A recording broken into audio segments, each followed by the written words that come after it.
नमस्कार, मैं हूं राजेंद्र तिवारी और आप देख रहे हैं अनब्रेकिंग लाइव। इस लाइव में हम बात करने वाले हैं एग्जिट पोल्स की। दरअसल एग्जिट पोल्स बिल्कुल उसी लाइन पर आए जिस लाइन पर बहुत सारे लोग आशंकाएं व्यक्त कर रहे थे। लोगों का कहना था एग्जिट पोल कुछ माहौल बनाने के लिए आएंगे और उसी तरह के एग्जिट पोल आए भी। हम आपको एक आज से 20 साल पहले ले चलते हैं और आपको बताते हैं कि एग्जिट पोल्स उस समय जो आए थे वो क्या थे, और फिर अपनी बातचीत चर्चा शुरू करते हैं और अपने मेहमान से मिलवाते हैं आपको। उस समय का जो एग्जिट पोल आया था, आप उसे देख सकते हैं।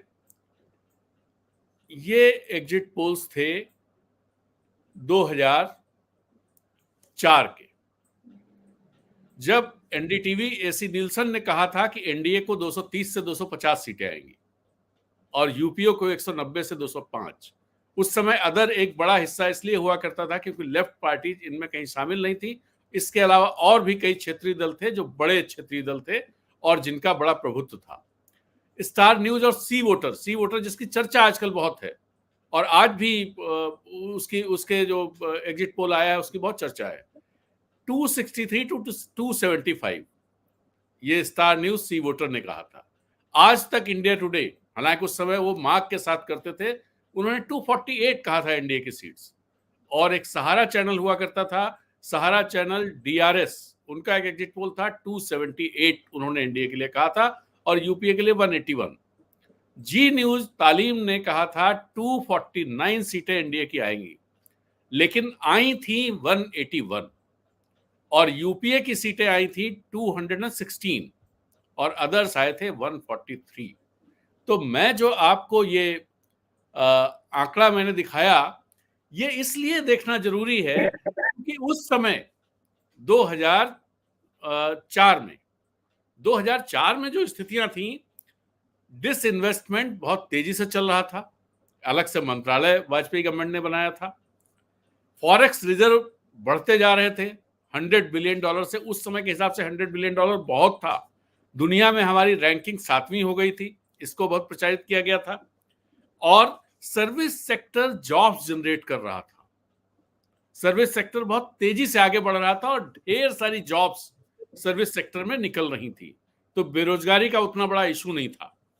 और इसके अलावा उनका कहना था कि पूरा देश फील गुड में, इंडिया शाइनिंग का नारा दिया गया था।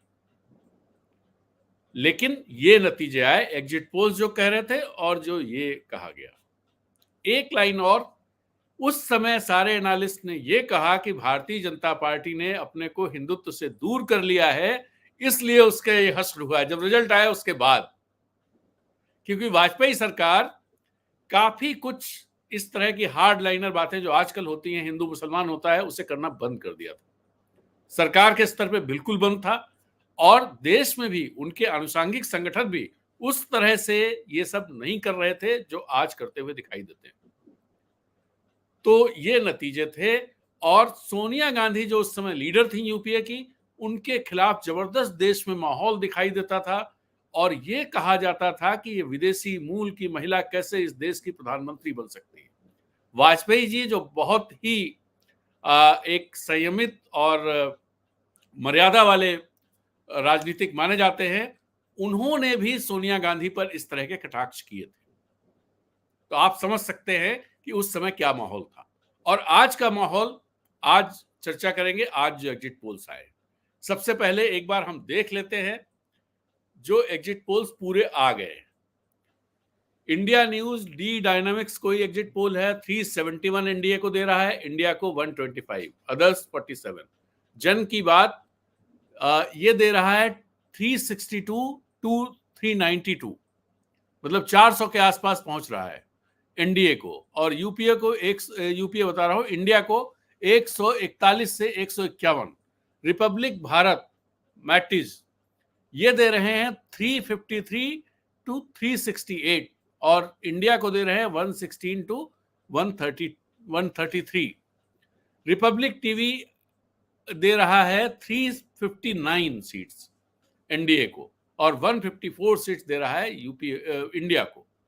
न्यूज नेशन 342 to 378, एनडीए को 153 to 169 इंडिया को, और एबीपी सी वोटर जो दे रहा, जो इसमें नहीं है वो, क्योंकि अभी उनका वो पूरा हुआ है, वो दे रहे हैं 353 to 383 एनडीए को, और इंडिया को दे रहे हैं 152 to 182। अभी आज तक का जो सर्वे है, वो सर्वे अभी पूरी तरह से यूपी के अब आने लगे हों, उनके नतीजे तो आ रहे हों, लेकिन उनका सर्वे भी, उनका एग्जिट पोल भी इसी लाइन पर है। सबसे पहले मैं फैजल जी, जो हमारे साथ फैसल अनुराग जी जुड़े हुए हैं झारखंड से, वरिष्ठ पत्रकार हैं, बहुत सारी बारीक निगाहों से चीजों को देखते हैं, समाज को भी, राजनीति को भी, अर्थनीति को भी। तो फैसल जी, और हाँ, आपका, मैं शैलेंद्र जी हमारे रोज के साथी हमारे साथ हैं, और उनका भी स्वागत है। फैसल जी, आप किस तरह से देखते हैं इन एग्जिट पोल्स को? क्योंकि जो माहौल दिखाई दे रहा था, जिस तरह की बात हो रही थी, ढेर सारे लोग जिस तरह की बात कर रहे थे, ये एग्जिट पोल्स उनके उलट है। लेकिन इसके बाद ये बात भी सही है कि बहुत सारे लोग ये आशंका जता रहे थे कि एग्जिट पोल्स के जरिए एक माहौल बंदी की कोशिश की जाएगी, और वो आशंका सही साबित हुई। तब तक तो हम सही मान सकते हैं जब तक 4 जून को रिजल्ट नहीं आते। जी देखिए, ये एग्जिट पोल जो है वो अनपेक्षित नहीं है, क्योंकि आप ही बोल रहे हैं कि ऐसी बात हो रही थी, इसके बारे में बाजप्ता कुछ लोग बोल रहे हैं कि पीएमओ के यहाँ से निर्देश आया था, बहुत सारी बातें। बावजूद इसके कुछ बातें हैं जो जमीनी हालात थे, और ये एग्जिट पोल दोनों दो ध्रुव पर खड़े नजर आते हैं। क्योंकि झारखंड में हो, दिल्ली में मैंने देखा, बिहार में जो भीड़ तेजस्वी की सभा में दिख रही थी, और यूपी में राहुल और अखिलेश की सभाओं में जिस ढंग की भीड़ उमड़ रही थी, अगर वो भीड़ कोई पैमाना है तो एक बदलाव का संकेत दिखाई दे रहा था। लेकिन इस एग्जिट पोल से एक बात साफ समझ में आ रही है कि वो सारे चीजें, वो सारे हालात, वो सारी परिस्थितियां, वो सारे माहौल जो दिखाई दे रहे थे, वो वोट में कन्वर्ट नहीं हुए। अगर इस एग्जिट पोल की व्याख्या की जाए तो इसकी दूसरी व्याख्या ये हो सकती है कि नरेंद्र मोदी ने जिस ढंग से हिंदू और मुसलमान का कार्ड खेला, इसका मतलब है कि वो चला है, और वो हिंदू मुस्लिम डिवीजन जो सोसाइटी के भीतर दिखाई नहीं दे रहा था, ये मुद्दा बिल्कुल कहीं दिखाई नहीं दे रहा था। इसका मतलब है कि भीतरी अंतरधारा में वो चीजें पहुंची हैं। और तीसरा कि उनका जो लाभार्थी वाला जो एक प्रोजेक्ट है, वो बहुत सफल हुआ है। अगर इस एग्जिट पोल की को पूरा अगर व्याख्या की जाए तो इस दृष्टिकोण से देखा जा सकता है। लेकिन सवाल उठता है कि पिछले 5 साल में नरेंद्र मोदी ने ऐसा क्या किया है जिसके कारण उनकी सीटें बढ़ जाए। तय बात है कि उनकी लोकप्रियता में गिरावट जनता के बीच आई है, अग्निवीर का सवाल था, बेरोजगारी का सवाल है, इसके अलावा ढेर सारे क्षेत्रीय सवाल मुद्दे थे जो विभिन्न राज्यों में विभिन्न तरह से उठ रहे थे। दक्षिण और उत्तर का विभाजन दिखाई दे रहा था, महाराष्ट्र में जिस ढंग की परिस्थितियां दिखाई दे रही थी, राजस्थान के भीतर से जिस ढंग से एक बदलाव की लहर उठती हुई दिख रही थी, इन सारी चीजें कहाँ ट्रांसलेट हुई है, ये बड़ा चकित करने वाला सवाल है। तो मेरी समझ से तो 4 जून का हमें इंतजार करना चाहिए, और यह जो एक साइकोलॉजिकल वॉरफेयर होता है, उससे बचने की कोशिश उससे बचने की कोशिश करनी चाहिए। क्योंकि साइकोलॉजिकल वॉरफेयर के बहुत सारे आयाम होते हैं। अभी जयराम रमेश का एक ट्वीट थोड़ी देर पहले एक्स पर दिखा है, जिसमें उन्होंने कहा है कि गृह मंत्री जो हैं, वो शब्द यूज किए, निवर्तमान गृह मंत्री ने देश के 150 डीएम को फोन करके कहा है कि वो चुनावों को मैनेज करें। उनके लबोलुबाब उनके ट्वीट का ये है। अगर इस ढंग की बातें हो रही हैं तो इसका मतलब है कि ये जो आज दिखा है एग्जिट पोल, इसका वास्तविकता से कोई लेना देना नहीं है। जहां तक मेरा प्रश्न है, निजी प्रश्न है, मैं एग्जिट पोल पर भरोसा कभी नहीं करता हूं, और ये एग्जिट पोल भी मेरी समझ से इतना बड़ा मार्जिन लेकर तो नहीं किसी को जीत दिला सकता जो देश के हालात हैं। अगर ऐसा होता है तो इसका मतलब यह है कि हम लोगों ने जो 30-40 सालों में पत्रकारिता 40 सालों से की है और जनता को जिस ढंग से पढ़ने की कोशिश की है, जनता के मुद्दों को समझने की कोशिश की है या समाज के विभिन्न संरचनाओं को देखने की कोशिश की है, वो हम उसमें विफल साबित हुए हैं। तो मैं नहीं मानता कि ये 40 साल का हमारा एक्सपीरियंस एक विफलता की कहानी है, बल्कि इसके बहुत सारे पॉजिटिव चीज है। और वो मेरा आत्मविश्वास या उससे जो हमको भीतरी आवाज आ रही है, वो आवाज यह है कि ये एग्जिट पोल शायद 4 जून को सही साबित नहीं हो। ये हो सकता है कि नरेंद्र मोदी सरकार बना ले जाए, इससे मैं इनकार नहीं कर रहा हूँ। 250 भी अगर जीत जाते हैं तो सरकार बनाने में वो फिर उनके पास बहुत सारे जोड़ तोड़ के उपक्रम है, वो कर लेंगे। लेकिन मेरी अभी तक की जो समझ है, जो बिहार से, उत्तर प्रदेश से और महाराष्ट्र के आधार पर जो सूचनाएं हैं कि बीजेपी कोई और एनडीए को किसी सूरत में 210 से ज्यादा सीटें नहीं मिलनी चाहिए। अगर ये इससे ज्यादा सीट मिलती है, इसका मतलब है कि अंतरधारा में हिंदू मुस्लिम की जो भावना चली है उसको पढ़ने में मैं विफल साबित हुआ हूँ। जी मेरी तो राजेंद्र जी यही समझ है। जी। आपके पास फिर आते हैं शैलेंद्र जी, आपके पास आते हैं। आज विपक्षी दलों की, मतलब इंडिया गठबंधन के सभी दलों की बैठक थी। 26 क्षेत्रीय पार्टियां उसमें शामिल हैं, कांग्रेस को मिलाकर, मतलब 25 क्षेत्रीय पार्टियां प्लस कांग्रेस, या 25 छोटी मोटी पार्टियां, छोटी बड़ी पार्टियां और प्लस कांग्रेस। तो उन पार्टियों ने सब जगह, बहुत सारी जगह चुनाव लड़ा है, मजबूती से चुनाव लड़ा है। उन लोगों ने जो अपने आकलन दिए हैं, उनका जो जमीनी आकलन है, वो 295 सीटें इंडिया गठबंधन को बता रहे हैं। संजय सिंह जो आप वाले हैं, उन्होंने ट्वीट किया है और ये भी बताया है कि बीजेपी कितनी सीटें आएंगी। उन्होंने कहा कि इंडिया गठबंधन 295, बीजेपी 220 और एनडीए 235। इस पर कहीं कोई चर्चा नहीं हो रही है। जो लोग जमीन पर चुनाव लड़के आए हैं, चुनाव लड़ रहे हैं, काम कर रहे हैं, किसी चैनल पे इसकी चर्चा नहीं है। जबकि चर्चा इस पर भी होनी चाहिए कि भाई बिल्कुल। इतनी सारी पार्टियां मिल करके एक आकलन अपना प्रस्तुत कर रही हैं। ये भी एक एग्जिट पोल है।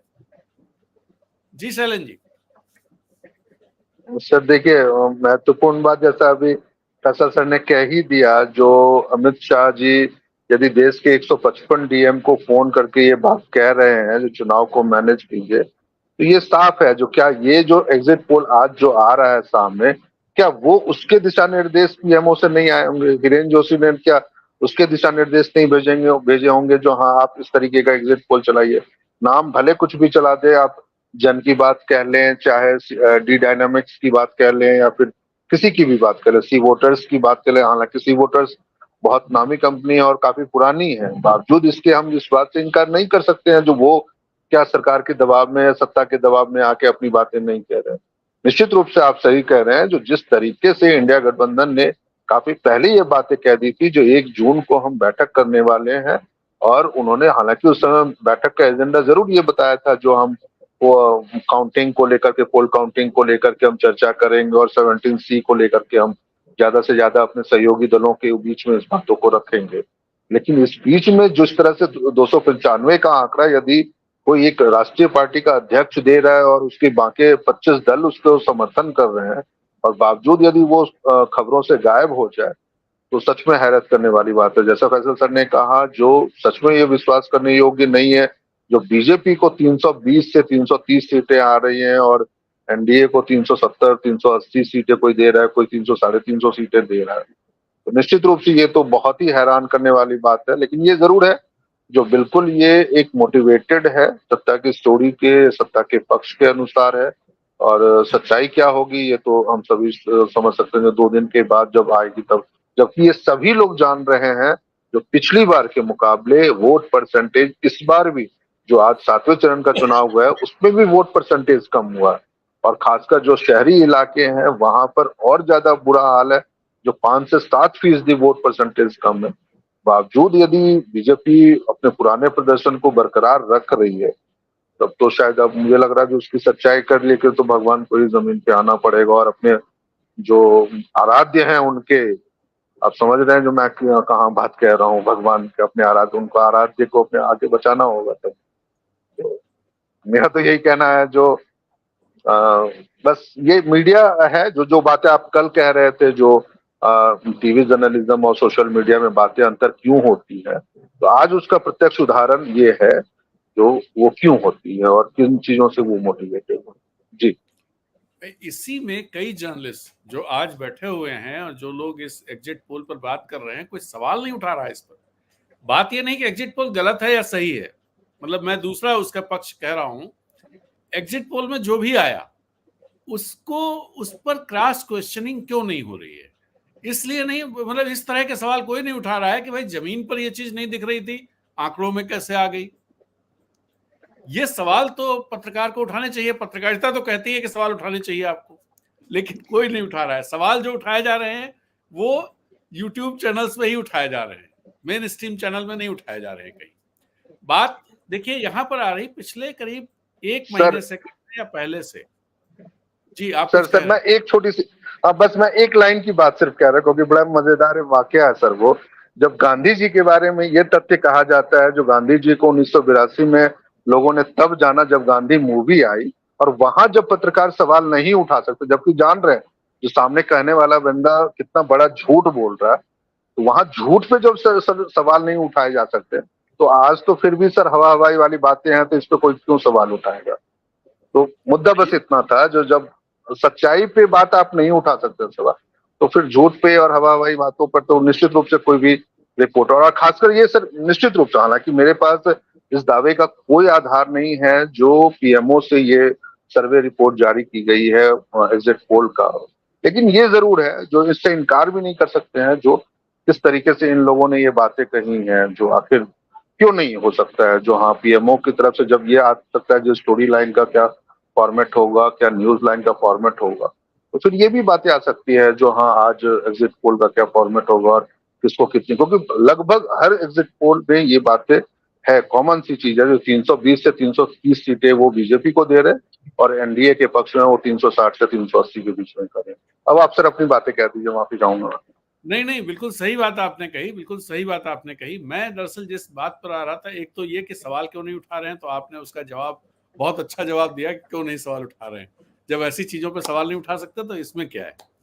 दूसरी बात ये कि ये जो नतीजा से जो चौंकाने वाली चीजें हैं इस एग्जिट पोल में, वो चौंकाने वाली चीजें ये हैं कि आप देखिए कि बंगाल में अगर टीएमसी साफ हो रही हो, और पंजाब में अगर भारतीय जनता पार्टी को 4 सीटें मिल रही हो, अगर तमिलनाडु में 4-5 सीटें भारतीय जनता पार्टी को मिल रही हो, कर्नाटक में भारतीय जनता पार्टी कोई खास नुकसान नहीं हो रहा हो, मतलब 20 के 20 से ऊपर सीटें उसे मिल जा रही हो, 25 सीटें मिल रही हैं सर। हाँ, कितनी सीटें? 25 सीटें दे रहे हैं ये लोग, 25 से 27। हाँ, 25 से 27 सीटें अगर वहां पर आ रही हैं, तो इन पे सवाल तो खड़े होते हैं। ठीक है, गुजरात की बात 26 अभी अगर पता नहीं सच है कि झूठ है नहीं मालूम, अभी किसी ने लिखा था एक सोशल मीडिया पर कि बिहार में वो जो रामविलास पासवान का बेटा है, उसकी पार्टी ने चिराग पासवान 5 सीटों पर चुनाव लड़ रहा है, और उसको बिहार में 6 सीटों पर जीतते हुए दिखाया जा रहा है। क्या बात नहीं हो सकता है किसी पोल पे ये बताया गया, और किसी बहुत सिंसियर आदमी ने लिखा था इसको, इसलिए मैं यहाँ कोट कर रहा हूँ। तो अगर ये सच्चाई है तो आप समझ सकते हैं कि किस ढंग से सर्वे किया गया होगा। नहीं, वो चीजें कई जगह दिखाई देती हैं। आप आंध्र प्रदेश में भारतीय जनता पार्टी सिर्फ 6 सीटों पर चुनाव लड़ रही है, लेकिन कई सीनियर जर्नलिस्ट जो मेन स्ट्रीम मीडिया के हैं, उनको कहते सुना गया कि वो 7 सीटें जीत जाएगी, वहां पर 6 सीटें जीत जाएगी। तो 7 सीटें कैसे जीत जाएगी जब 6 पे ही लड़ रही है? ये जो कोट अनकोट जो सीनियर जर्नलिस्ट आज हैं, ये सत्ता के साथ बिल्कुल माने मिल गए हैं। उनके वो पत्रकारिता का जो मूल धर्म है वो निभा नहीं रहे। प्रधानमंत्री ने इस बार शायद सबसे ज्यादा इंटरव्यूज दिए हैं, 70 या 50 से ऊपर इंटरव्यूज दिए हैं, 81 दिए हैं। उसमें एक भी इंटरव्यू ऐसा नहीं है जिसके आधार पर कोई हेडलाइन खबर बनी हो जी, क्योंकि उसमें कोई सवाल ही नहीं था। कोई काउंटर क्वेश्चन नहीं हुआ। अगर आप 1-to-1 इंटरव्यू कर रहे हैं या 4 आदमी बैठ के इंटरव्यू कर रहे हैं, तो जो सामने का आदमी बोल रहा है आप काउंटर करेंगे ना। तो काउंटर क्वेश्चन करना तो लोग भूल गए, जबकि हम लोगों ने जब पत्रकारिता शुरू की थी तो अगर आप क्वेश्चन नहीं करते थे काउंटर, तो आपको बड़ा खराब पत्रकार माना जाता था कि ये पत्रकार है ही नहीं।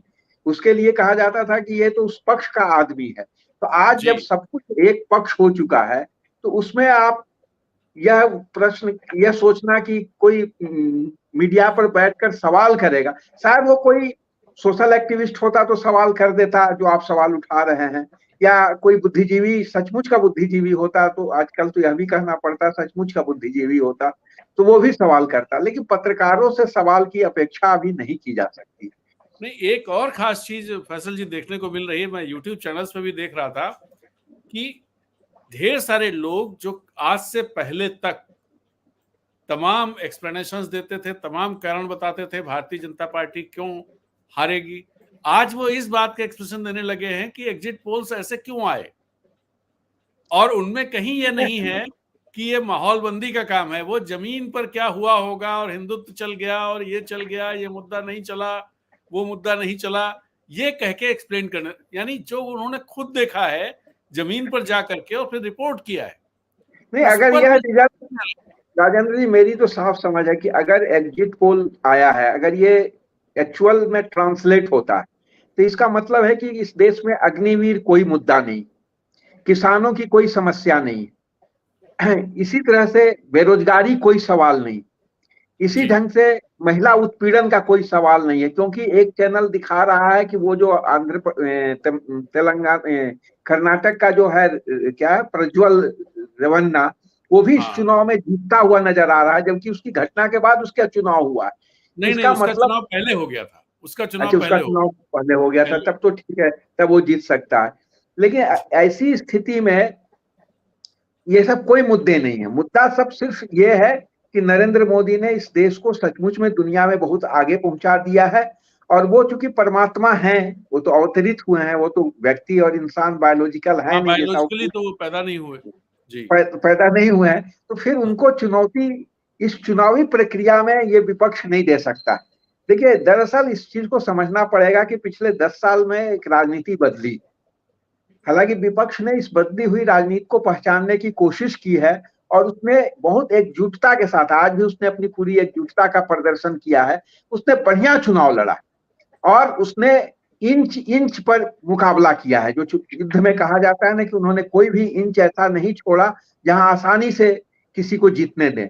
इसलिए मेरा अभी भी भरोसा ये है कि जिन मुद्दों की चर्चा सोशल मीडिया पर होती रही है, वो मुद्दे हैं, और उन मुद्दों ने इस चुनाव में निश्चय ही काम किया होगा। संविधान का सवाल भी काम किया होगा, आरक्षण का सवाल भी काम किया होगा, जाति जनगणना का सवाल भी काम किया होगा, और ये रिजल्ट शायद नहीं होगा। आज जो खड़गे साहब ने कहा है 295 का, हो सकता है कि यह भी एक सच साबित हो सके।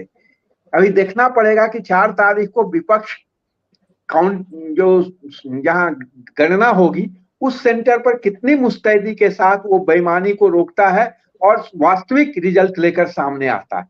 क्योंकि यह एक बड़ा चैलेंज आज के माहौलबंदी के बाद से ये हो गया जी।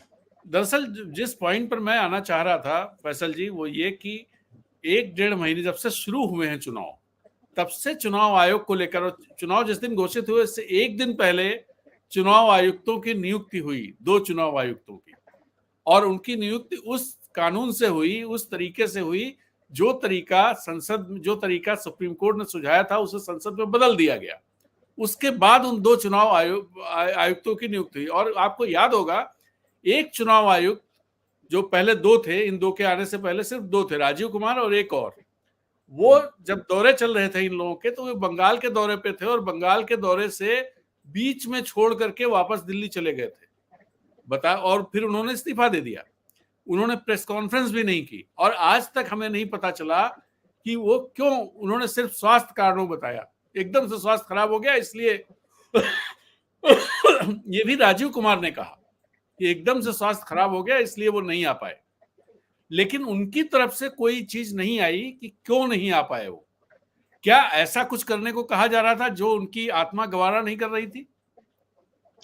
और देखिए उन्होंने इस नहीं, ये सवाल है, मैं कोई नहीं, आपका सवाल जेन्युइन सवाल है। चुनाव आयोग ने जनता की नजरों में अपनी साख बहुत खोया है जी, और लोकतंत्र की हिफाजत के लिए चुनाव आयोग की निष्पक्षता और उसकी स्वतंत्रता की बहुत ही महत्ता है। पिछले 75 सालों में जब से देश आजाद हुआ है, चुनाव आयोग इतना विवश, इतना लाचार और इतना कमजोर कभी भी नहीं दिखा। यह बात कहना बहुत जोखिम भरा होगा कि उसने सत्ता पक्ष के साथ इतना तत्परता के साथ भी कभी नहीं निभाया है। न तो 14 में भी नहीं निभाया था, 19 में भी नहीं निभाया था। नहीं, इस बार चुनाव आयोग की साख, भाई विपक्ष ने ईवीएम और वीवीपैट को लेकर चुनाव आयोग से समय मांगा और उसको कभी भी समय आज तक नहीं दिया गया बात करने के लिए। आज भी मंगलवार का समय मांगा, सोमवार का समय मांगा है 2 तारीख का इंडिया गठबंधन ने। देखना है कि वो समय देते हैं कि नहीं देते हैं, क्योंकि मतगणना को लेकर कुछ अंदेशा है इंडिया गठबंधन को, जो चुनाव आयोग से वो बात करना चाहता है।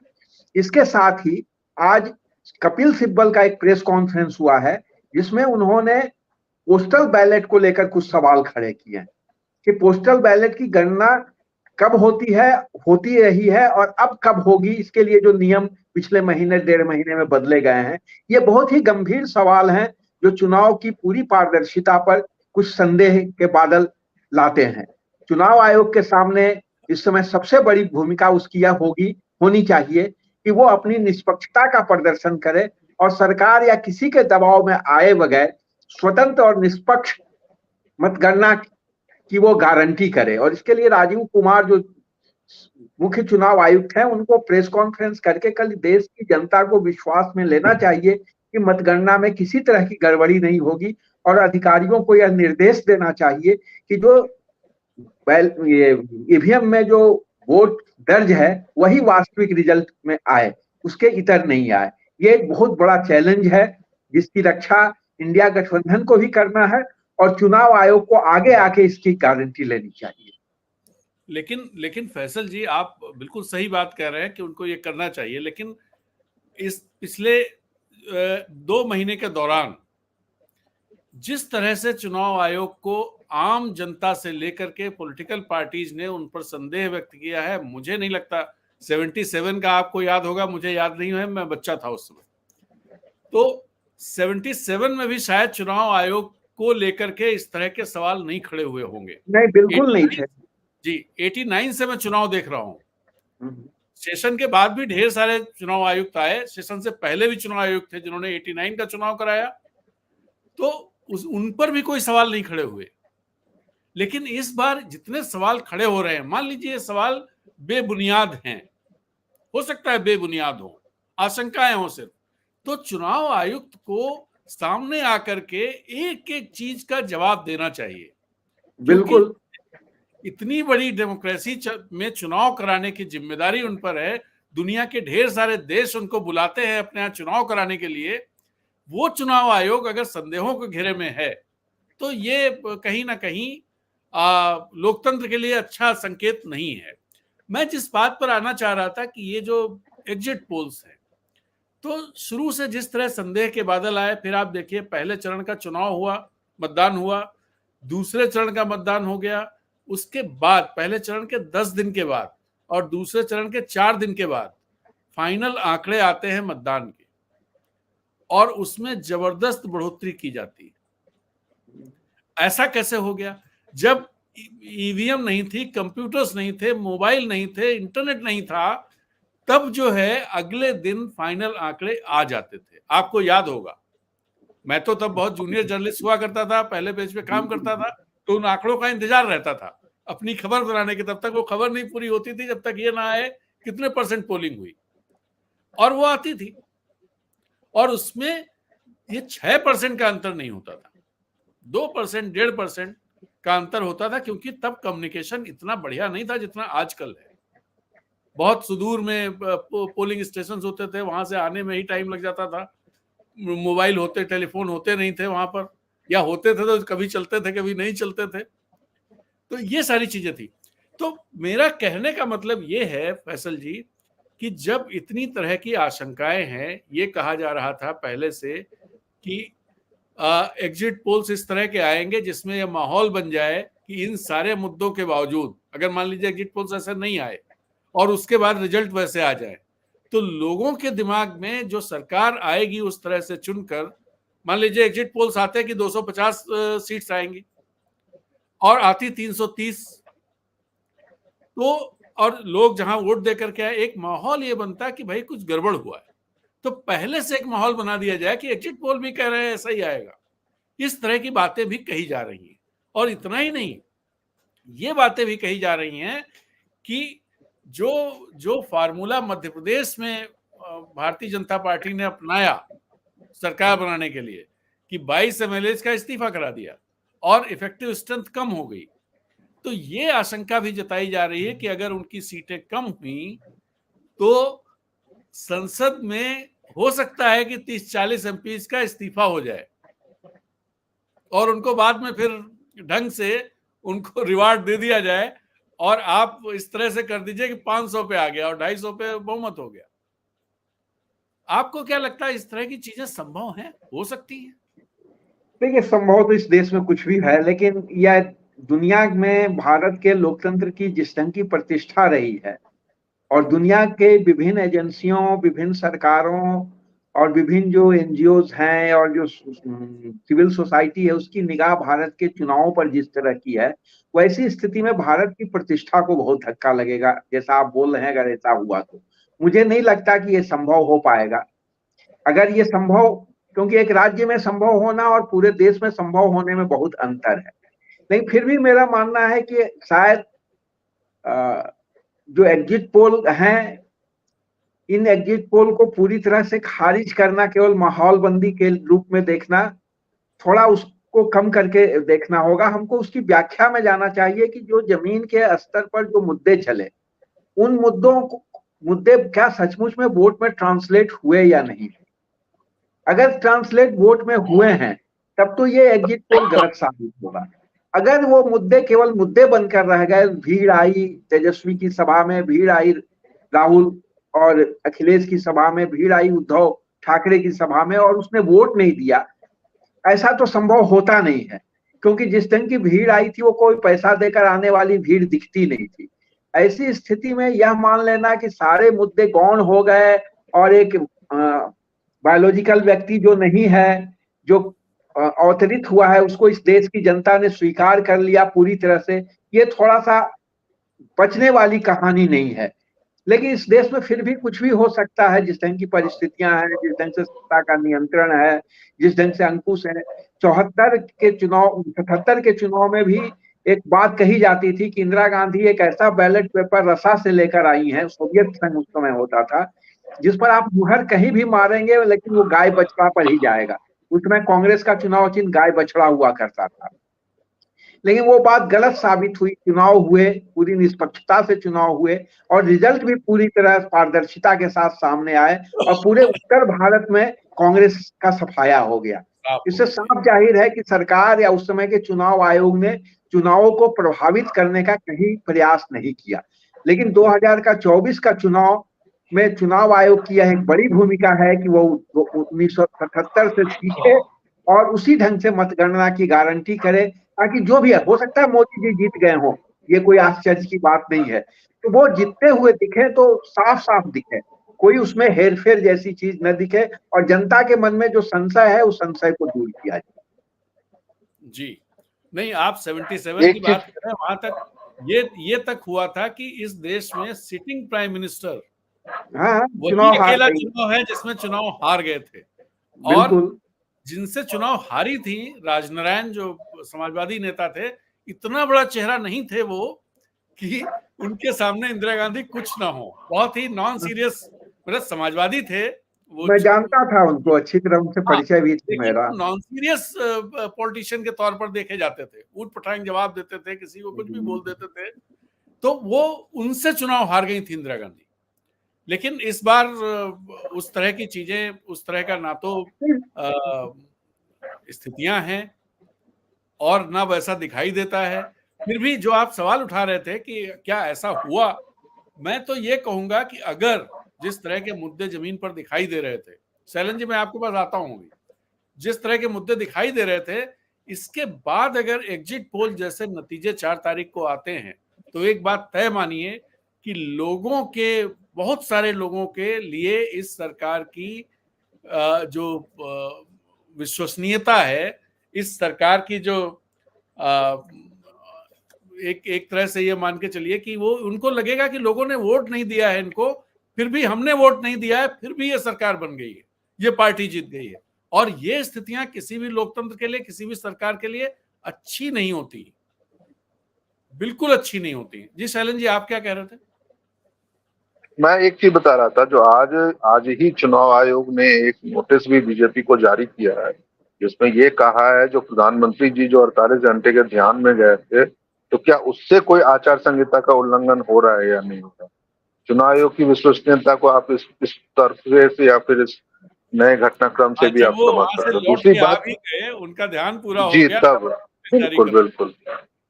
दूसरी एक बात जो आपने कही, फिर फैसल सर के पास हम लोग चलेंगे, जो आपने कही जो लोगों ने वोट नहीं दिया, बिल्कुल लोगों ने वोट नहीं दिया। चुनाव आयोग ने पहले 4 चरणों में जो 1,07,00,000 वोट बढ़ाया ना, और बाकी के 3 चरणों का हमने कैलकुलेशन ही हमारे पास नहीं है, तो वो 1,07,00,000 वोट जो बढ़ाए चुनाव आयोग ने, तो ये चुनाव आयोग की जीत होगी, उन्होंने जिताया है। फिर आम लोगों को, हम आम मतदाताओं को हम क्यों इसमें दोष दे जो उन्होंने बीजेपी को वोट दिया है या नहीं दिया है। तो मुझे तो ये लगता है जो सीधा सीधी इसका क्रेडिट तो चुनाव आयोग को जाना चाहिए, जो जनता ने भले बीजेपी को वोट नहीं दिया, लेकिन उन्होंने ये वोट दिया, जिसकी बदौलत आज ये स्थितियां, जैसे देखिए आपने एक हमारे बहुत ही मतलब कि जागरूक पाठक हैं या फिर दर्शक हैं सागर, वो लिख रहे हैं जो राजस्थान में सिर्फ 25 सीटें हैं लोकसभा की, और वहां पे चाणक्य टुडेज हैं वो 33 सीटें दे रहे हैं उनको। अब ये स्थिति है इनके एग्जिट पोल की। जैसा सर बता रहे थे, जो चिराग पासवान ने 5 सीट पे चुनाव लड़ रहे हैं और उनको लोग 8 सीट दे रहे हैं सर जीतने के लिए। तो महान है हमारे सर, ऐसे ऐसे सर्वे एजेंसी वाले लोग, और इनकी विश्वसनीयता पर तो अब कोई सवाल ही नहीं उठने चाहिए सर। जी सर। देखिए, मुझे लगता है ना राजेंद्र जी, एक चीज को देखना चाहिए कि आज इंडिया गठबंधन के नेताओं ने जिस आत्मविश्वास के साथ प्रेस कॉन्फ्रेंस में 295 सीटों का दावा किया है, वो कोई हवा में बात नहीं कही गई है, और न उनको माहौल बंदी की कोई जरूरत है। लेकिन उन्होंने एक जो आकलन है जमीनी स्तर पर उनके कार्यकर्ताओं का, उनके लोगों का, उनके नेताओं का, उसके आधार पर उन्होंने कहा। वैसा ही एक आकलन बीजेपी के पास भी होगा। और अगर जयराम रमेश के ट्वीट को सही माना जाए, जिसमें अमित शाह के फोन की बात की जा रही है, तो साफ जाहिर है कि बहुत कांटे का मुकाबला है। और 4 जून को 3-4 बजे शाम तक जो रिजल्ट आएगा, इस बार देर होगी मेरे ख्याल से पूरा पूरा ट्रेंड को सामने आने में भी। 1 बजे के बाद जो स्थिति होगी वो शायद एग्जिट पोल को गलत भी साबित कर सकता है, ऐसी मेरी धारणा है। जी, तो उम्मीद ये की जानी चाहिए कि जिस तरह से माहौल दिखाई दिया, जिस तरह के मुद्दे थे, मैं एक बार फिर बताऊं, बेरोजगारी का एक बड़ा मुद्दा इस बार विजिबल था। एक होता है पॉलिटिकल पार्टीज उठाती हैं, एक होता है सरफेस पर विजिबल है वो मुद्दा। महंगाई का मुद्दा विजिबल था, आरक्षण का मुद्दा और संविधान का मुद्दा विजिबल था, क्योंकि बड़ी संख्या में लोग उन रैलियों में शामिल हो रहे थे। जैसा फैसल जी ने कहा कि वो पैसे देकर लाई गई भीड़ नहीं थी। इस बात को पूरे विश्वास के साथ कहा जा सकता है। और उसके बाद अगर इस तरह के नतीजे आए, जैसे 2004 से अगर आप कंपेयर करें, तो 2004 में तो इस तरह का कोई मुद्दा था भी नहीं, बिल्कुल नहीं था। हाँ, इस ढंग का माहौल भी नहीं था। और जिस तरह से दूसरे चरण के बाद इस बार सब विजिबल दिखने लगा था, लोग वोकल हो गए थे बहुत, और टीवी चैनल्स पर लोग लाइव प्रोग्राम से बोल दे रहे थे, महंगाई की बात बोल दे रहे थे, बेरोजगारी की बोल दे रहे थे। उस समय हालांकि इतने टीवी चैनल्स नहीं थे, इस तरह से इंटरनेट नहीं था, सोशल मीडिया था ही नहीं, लेकिन उस समय भी लोग बातचीत में ये सब बातें उस तरह से नहीं कह रहे थे कि हालांकि बेरोजगारी मुद्दा भी नहीं था, बट कहीं ना कहीं जो इकोनॉमिक स्ट्रेस लोगों में था, वाजपेयी जी की नीतियों की जो डिसइन्वेस्टमेंट की बात कर रहे हैं, इससे वो अपने लिए वो बताते थे कि हमारा बहुत उपलब्धि है। उस तरह की जो नीतियां उस सरकार की थी, उनके चलते बहुत सारा इकोनॉमिक डिस्ट्रेस था लोगों में, और वो डिस्ट्रेस वोटों में दिखाई दिया, नतीजों में दिखाई दिया। इस बार भी वो सारी चीजें, इस बार तो आंकड़ों में भी सब चीजें बहुत ज्यादा आंकड़े बोल रहे हैं, चाहे वो बेरोजगारी के आंकड़े हों, चाहे अमीर गरीब की खाई की बात हो। आप आज ही जीडीपी के आंकड़े आज आए हैं, उसमें आपको बताएं कि जीडीपी हमारी 8.2% से है, लेकिन एग्रीकल्चर सेक्टर की जीडीपी 1.1% की रेट से बढ़ी है। 1.1%। इसका मतलब यह हुआ कि देश के 65% आबादी की जो ग्रोथ रेट है वो 1.1% है, जबकि इससे ज्यादा इन्फ्लेशन है। इसका मतलब यह हुआ कि उनकी ग्रोथ नहीं हुई, डिग्रोथ हुई है। तो ऐसे में, और वाजपेयी जी के समय में ये सब चीजें नहीं थी, उसके बावजूद इकोनॉमिक डिस्ट्रेस ने वो नतीजों में जो दिखाया था, और जबकि ढेर सारे जो एग्जिट जो पोलस्टर्स थे, उन्होंने जो दिखाया, मैंने आप लोगों को दिखाया कि उन्होंने क्या आंकड़े दिए थे। और उस समय एक चीज और थी, वाजपेयी सरकार कम से कम डेमोक्रेटिक सरकार थी। इस तरह की चीजें नहीं थी जिस तरह की चीजें इस समय होती हैं, कि भाई आप कोई निगेटिव खबर छाप दोगे, कोई पत्रकार छाप दे तो उसको जेल में भेज दो, कोई मीडिया हाउस इस तरह कर दे उसका इनकम टैक्स भेज दो, किसी के यहाँ ईडी भेज दो, बंद कर दो। ये सारी चीजें तब नहीं थी। उसके बावजूद ये हुआ था। तो आज ये सोचा जा सकता है, समझा जा सकता है कि चीजें किस तरह से 4 तारीख को आ सकती है, और अगर नहीं आती हैं तो इस संभावना से, इस आशंका से, संभावना से इनकार नहीं किया जा सकता है, कहीं ना कहीं जो मैंडेट आएगा वो मैन्युफैक्चर्ड मैंडेट है। ये आशंका तो है।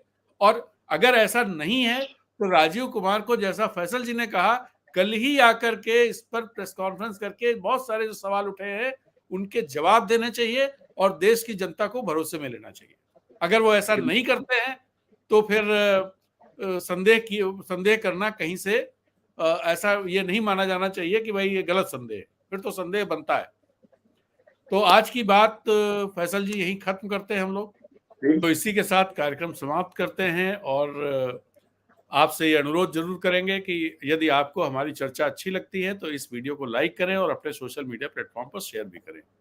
यदि ट्विटर पे आप हमें देख रहे हैं तो वहां पर वीडियो लाइक करने के साथ साथ उसे रिट्वीट कर दें, और हमारे चैनल अनब्रेकिंग को सब्सक्राइब करना ना भूलें।